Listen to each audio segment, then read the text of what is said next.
Shalom, everyone. In Bava Metzia, with the chapter that starts with the Mekabel Sadeh Mechavero, the one who receives a field from his friend, we're getting into a discussion in terms of the contract, the agreement, maybe if for the hiring, for the lending, for the buying, and the different languages that need to be used that one need to use for the contract to be legal. And in page Kuf Dalet 104, we have a very interesting phrase that Rabbi Meir is using. And he's saying, I accept a contract that is written in the language of the common person. And I want to investigate a little bit this phrase. Let me share the sources and we'll dive in. This language of Rabbi Meir is repeating itself throughout the page with different stories in different halachic situations where the Chachamim said, I'm okay with a common language. I don't need the contract, the agreement to be written in a high legal Torah writings. The language of the common people is okay for me. Ken Rabbi Meir would expound common language used in a legal document written by an ordinary Jew to deduce halachic conclusion.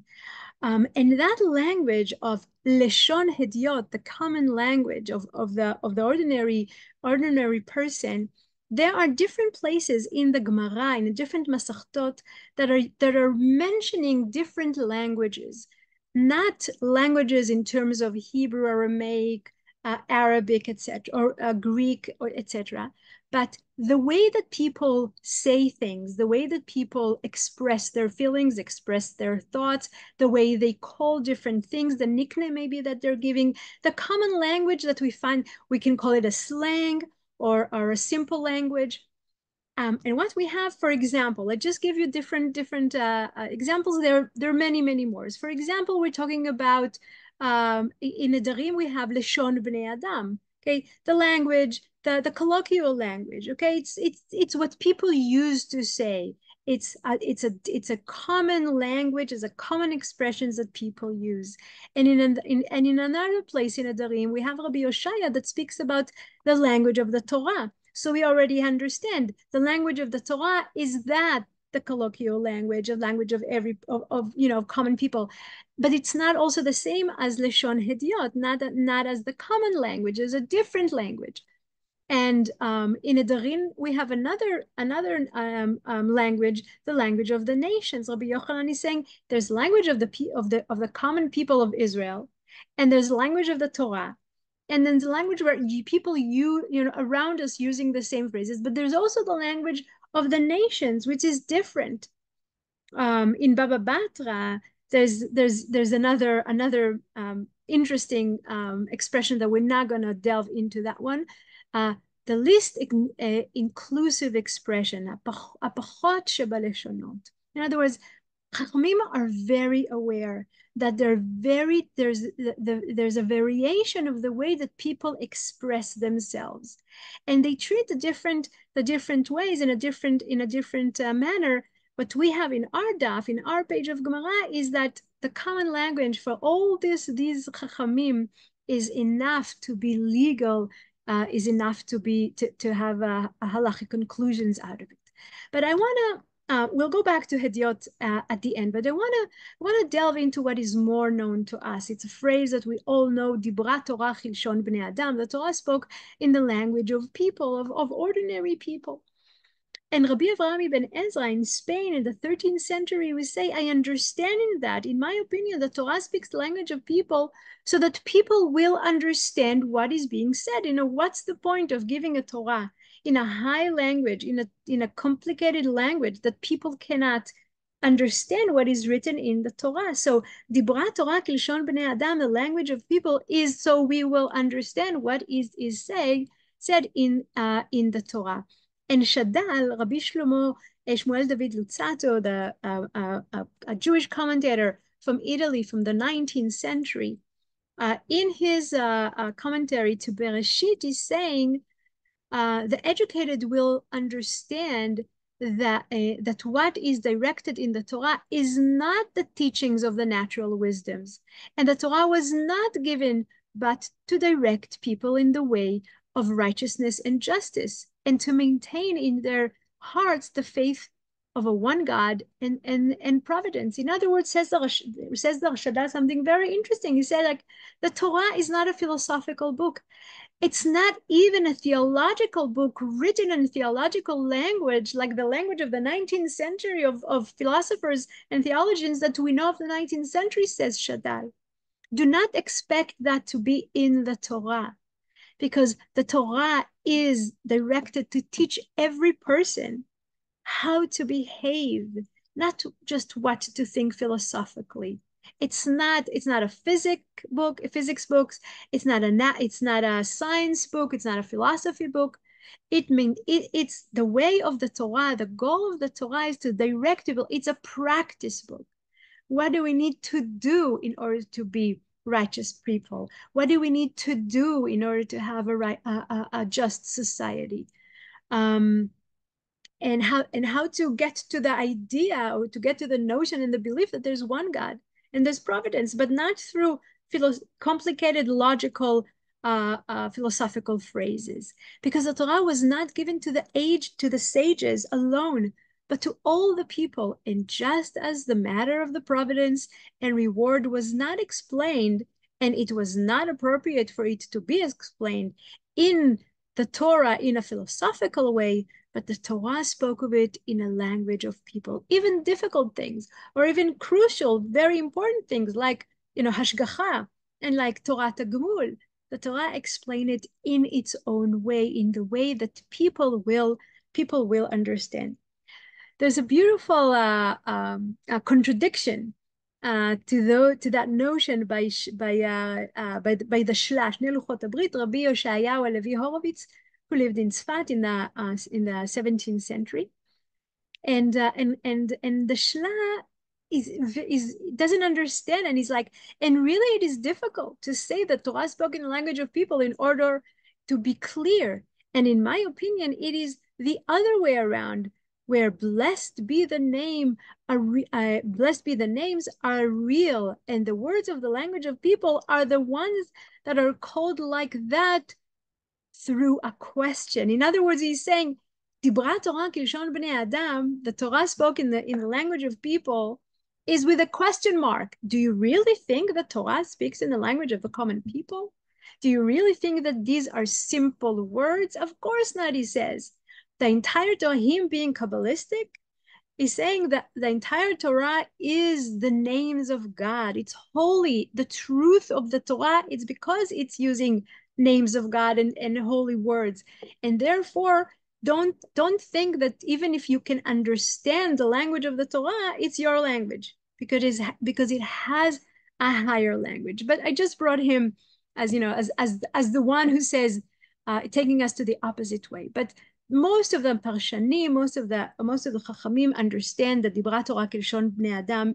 This is the tool that the Torah is using in order for us to understand. And the Rambam in Mishneh Torah is saying even more. He's saying that, and it's very relevant to Bava Metzia, Bava Batra that we're going to learn next. But this is a fundamental principle. With regard to all matters of commerce and trade, we follow the commonly accepted meanings of the terms used by people of the place and the local business customs. So it's not just Dibra Torah Kilshon Bnei Adam. It's not just Lashon Hadiot that Rabbi Meir said, if I have a contract with a very simple language and not a halachic language, it's okay for me. The Rambam is saying sometimes people can use the same phrase in a different way in different places. And because commerce and buying and selling and communication and trade between people is a people thing, they must understand what they're saying and what they're signing at. And therefore, it's not a common thing. It's not a general thing. It's much more specific than we think. Leshon Bnei Adam, the language of the people of that place, and the way that they used to use phrases in the business custom. I want to go back to Lashon Hediot because I find it fascinating that the Gemara is using the phrase for common people as being Hediot, and to say that there's a language of Chachamim, there's a language of the Torah, there's a language of Chachamim, there's a language of most of the people, and there's a language of the common people. We have a phrase, we have a saying in Masechet Megillah, which is very interesting, and it says, Amar Rabbi Elazar, Rabbi Hanina said, one should never regard the blessing of an ordinary person, an hediot, as light in your eyes. And later in the Gemara, it would also say that don't view the curse of a common person, of an ordinary person, light in your eyes. In other words, says Rabbi Elazar, do not think that if these people are simple, common, less educated than you, or you even think that you even know that they don't know a lot. Maybe you even know that they're ignorant. Do not disregard and ignore what they're telling you. And also don't think that if they give you a blessing to like, what can he give me as, what can he bless me with? Or why would I even think that his blessing will be of any value? And says Rabbi Elazar, do not behave like that. The fact, I would use maybe a difficult word, but the fact that we can say there's a hierarchy in languages and the way that people speak in the common language does not mean that the people themselves are lesser. And it's a very, very fine line. So the blessing of an ordinary person could be the most important thing you ever got in your life. Not only because it could have come true, because they say it very, very simply and from all hearted, but also it teaches us that the fact that we know a little bit doesn't mean that we are more, we count more than the ordinary person. And Pele Yoetz Rabbi Eliezer Papo, who is it's a book of Musar, was written in the 19th century. And Rabbi Eliezer Papo is saying, and it behooves a person to always strive to be blessed and to avoid quarreling with anyone and being the cause of a curse to himself.